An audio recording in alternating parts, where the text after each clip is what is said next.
setelah tadi Saudara Fadel Al-Fajar Bajideh diperiksa, lebih kurang 53 pertanyaan. Ya.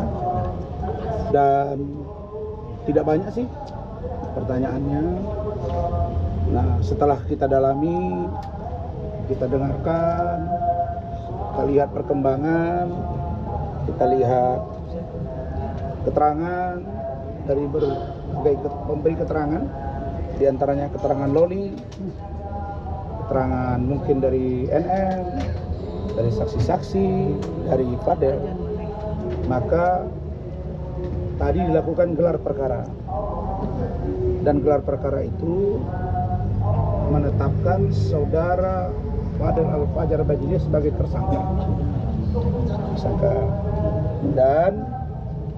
Dan oleh karena satu dan lain hal sesuai dengan KUHP diatur bahwa penyidik dapat melakukan penahanan jika satu si tersangka itu mengulangi perbuatannya, menghilangkan barang bukti, dan atau melarikan diri. Nah, terlepas dari ini kasus anak di bawah umur, maka tadi penyidik memberitahu ke saya bahwa Saudara Fadel dilakukan penahanan untuk 20 hari ke depan. Jadi tadi di sana diurusi oleh Saudara Rahmat Riyadi, dan saya akan Zoom dengan tim advokat saya, dan ada juga Zoom dengan salah satu travel.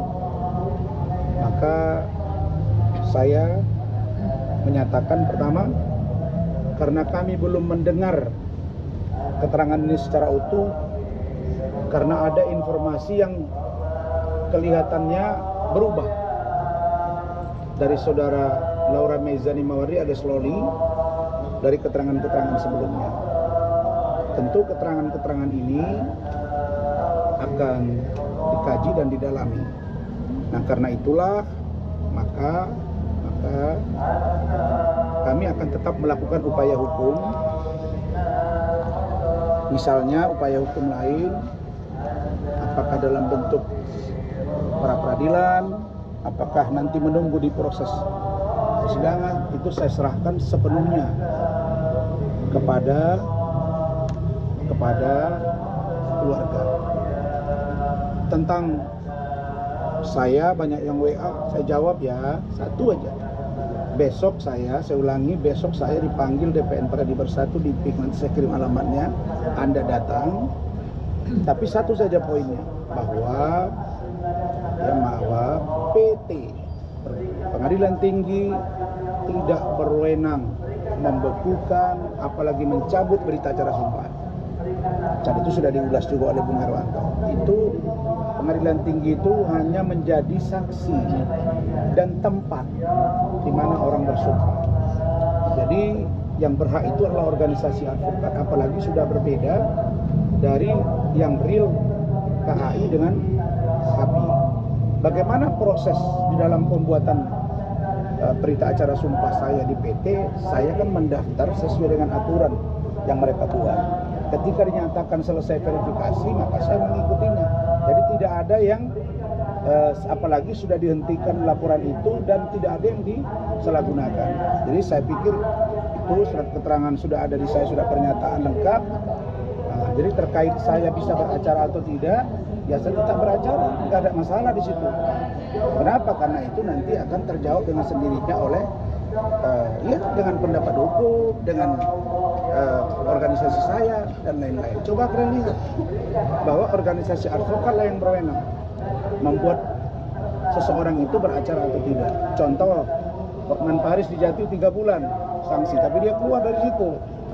Nah, jadi ini bukan sesuatu yang menurut saya kiamat.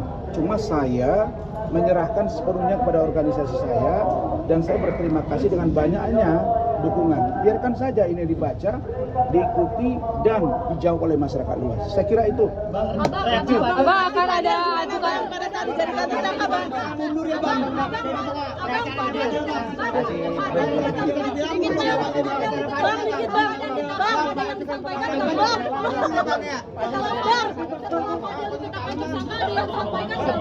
Apa yang disampaikan Fadel, Bang? Apa yang disampaikan Fadel, Bang? Bang, apa yang disampaikan Fadel, Bang?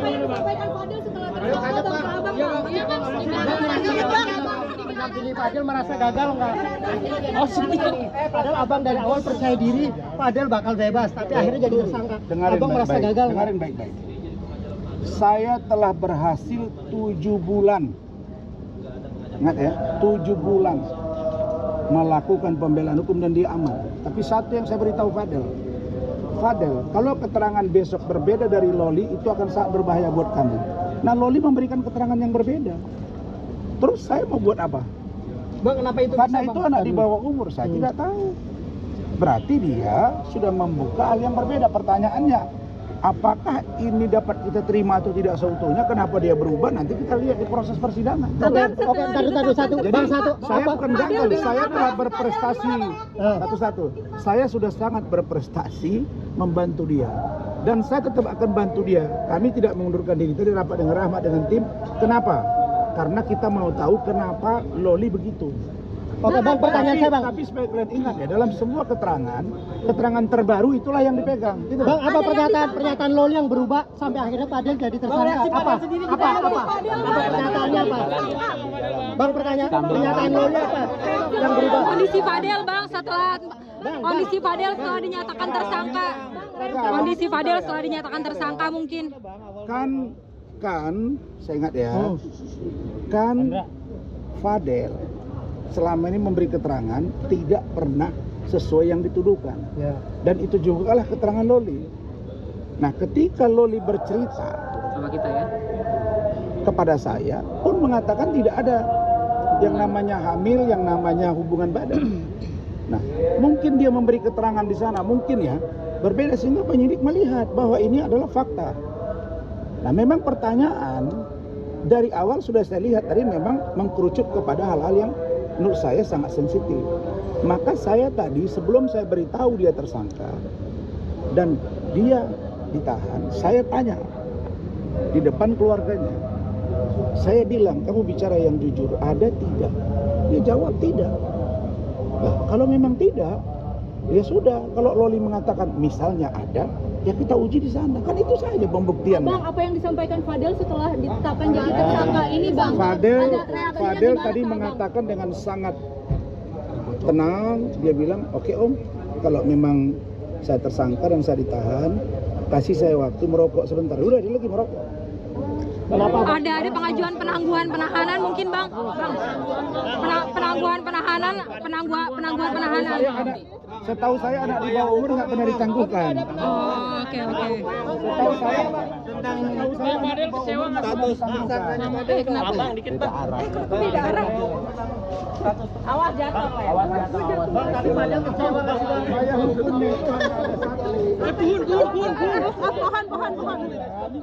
Dan atau gelar perkara khusus. Karena ini anak di bawah umur gitu ya. Oke. Bang, tapi tadi ketika Fadel ditinggal sama Bang pulang, apa reaksi Fadel? Menangis kah atau Tidak, dia hanya minta merokok. Fadel tidak ada menangis, Bang. Tidak, dia hanya minta merokok dan saya minta kepada pihak penyidik dan dia dikasih merokok dan dia sekarang dalam keadaan merokok. berarti tegar ya, Bang? Semua Tegar ya, Bang? administrasi diberesi oleh Rahmat karena saya akan zoom. Berarti Ya. Fadel akan ditahan 20 hari ke depan, Bang? Ya. Mempersiapkan apa, Bang Fadel? Bang, Kenapa? ngapain keluarganya, Bang? Untuk ditahan selama 20 hari, pesan kepada keluarga. Ya, saya bilang kamu yang tenang, kamu jangan khawatir, kamu jangan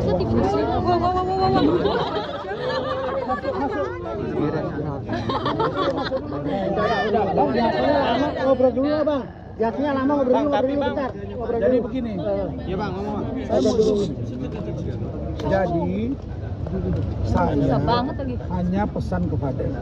Bapak punten, Kak. Fadel, Gitu. kamu istirahat yang tenang. dikit, Pak. Iya. Pikirkan apa yang terjadi antara kamu dengan Loli. Dan tadi Pak Umar ada di sana, Tin ada, Bintang ada. Dah, karena kami belum begini, kenapa saya tidak langsung mengundurkan diri? Karena Loli bercerita ke saya itu tidak ada. Dan istri saya Bu Ade itu menanya juga di hati ke hati. Ngerti nggak hati ke hati? Saya tidak ada. Pas saya tidak ada, waktu saya periksa yang dianiaya oleh NM, itu saya ke rumah sakit Pertamina kan. Itu Loli itu ditanya sama Bu Ade, istri saya. Dan dia bilang, tanya kamu mau mati ke hati dong. Dia bilang ternyata itu tidak ada. Ya, tidak ada tante. Ini nggak ada ya. Sudah semua ngomong apa? Nah sekarang ada keterangan yang berbeda, didukung oleh fakta-fakta. Ya, tugas saya kan membantu 7 bulan sudah. Nah jadi saya tetap akan memberi bantuan hukum kepada Fadel dan keluarga. Oke. Karena kita nggak tahu nih apakah perbuatan ini diketahui oleh keluarganya Pak Umar, saya nggak tahu. Iya kan? Jadi